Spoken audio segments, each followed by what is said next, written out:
Балалар, біздер осы аптада құстар туралы өтіп жатырмыз, да? Кеше торғай, одан кейін көгершін, одан кейін бүгін қандай құспен таныстық? Қарға. Қарға қандай дыбыс шығарады?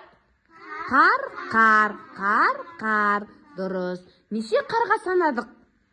2, 3. 3 қарға санадық, да? 3 қарға көп па? 1 қарға көп па? 3 қарға көп. Дұрыс, жарайсыңдар.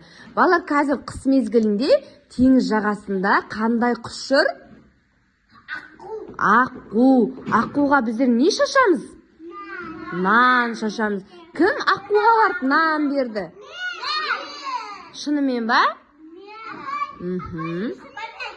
Біз кеше торғайға не шаштық? Не бердік торғайға?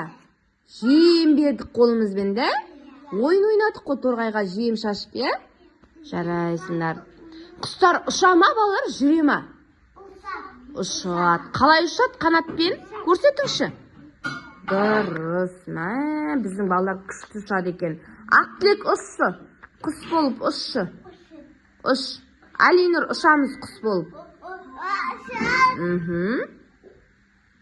Жарайсың. Ой, жарайсыңдар балалар.